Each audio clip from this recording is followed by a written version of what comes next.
Assalamualaikum students of class 9th subject mathematics.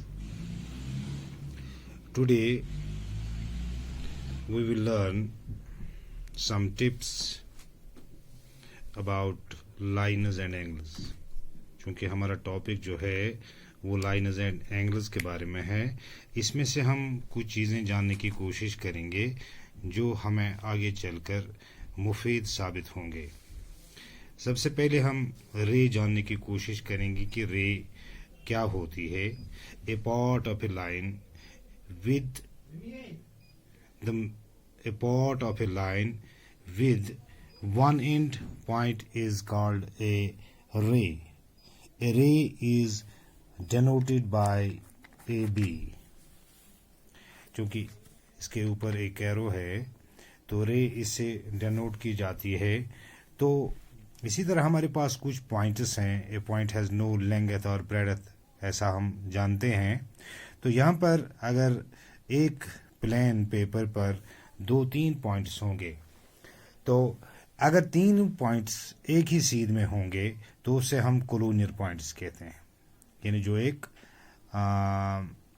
यानी colonial points if 3 और more points lie on the same line, यानी जिस तरह से हम एक लाइन पर ऐसे ड्रॉ करेंगे 3 पॉइंट्स यानी ए बी एंड सी, अगर इस तरह से होंगे तो उससे हम कहेंगे कि ये कोलोनियल पॉइंट्स है। तो नॉन कोलोनियल पॉइंट्स जो एक ही लाइन पे नहीं होंगे, तो यहां पर मैंने डेफिनेशन लिखी, इफ 3 और more points lie on the same line then they are called collinear points, otherwise they are called non-collinear. Angle. An angle is formed by 2 rays originated from the same end point. यानी अगर हम 2 rays जो एक ही point से गुजर मतलब होके जाती हों तो उससे हम इस तरह ये हम कहेंगे कि ये एक एंगल है, यानी इनका जो एंड पॉइंट है वो कॉमन है। तो इसके बाद हम टाइप्स ऑफ एंगल्स पढ़ेंगे। एक्यूट एंगल यानी वो एंगल जो 0 डिग्री और 90 डिग्री के दरमियान हो। बहुत सारे एंगल्स हैं ये, 1 डिग्री 2, 3। एन एंगल जब हम डेफिनेशन लिखेंगे तो इस तरह लिखेंगे, an angle whose measure lies between 0 degree and 90 degree is called an acute angle.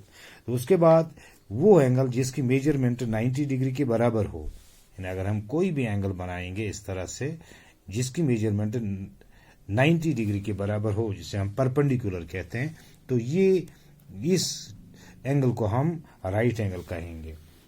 उसके बाद ऑब्ट्यूज एंगल यानी वो एंगल जिसकी मेजरमेंट 90 डिग्री और 180 डिग्री के बीच में हो, यानी an angle whose measure lies between 90 degree and 180 degree.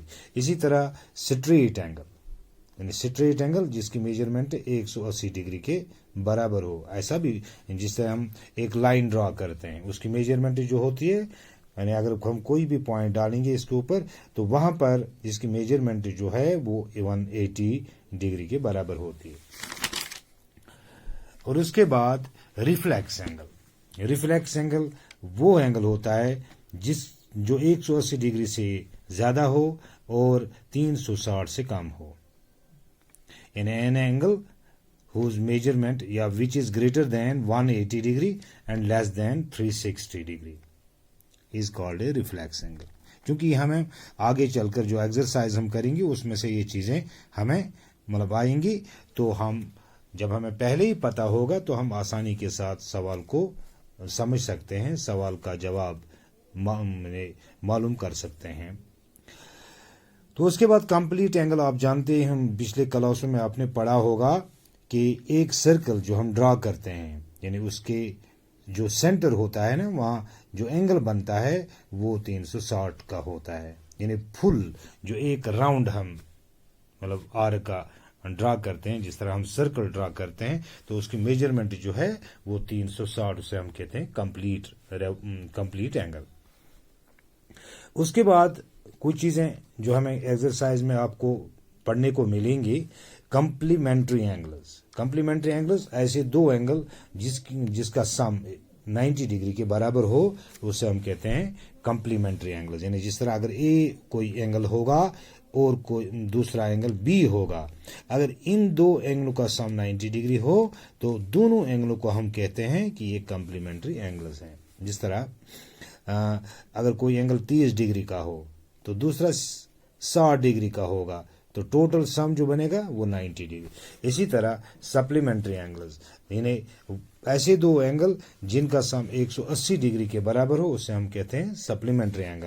यानी मान लेते हैं अगर हमारे पास एक एंगल है 105 डिग्री तो दूसरा है 75 डिग्री, जब हम दोनों को ऐड करेंगे तो वो क्या बनेगा, 180 डिग्री। तो इस तरह से हम 105 और 75 डिग्री वाले जो दो जाविये हैं इनको हम कहेंगे सप्लीमेंट्री एंगल्स। तो इसी तरह लीनियर पेयर एंगल्स, ये चीज़ें भी हम पढ़ेंगे, लेकिन आज के लिए बस इतना ही। ये था आज लाइन्स एंड एंगल्स का इंट्रोडक्शन। तो जो एंगल्स हैं या रे है या लाइन है या लाइन सेगमेंट है, इसी तरह टाइप्स ऑफ एंगल्स, तो ये चीज़ें हमें पहले मालूम होनी चाहिए। तो कल हम आगे इसे पढ़ेंगे। Thank you.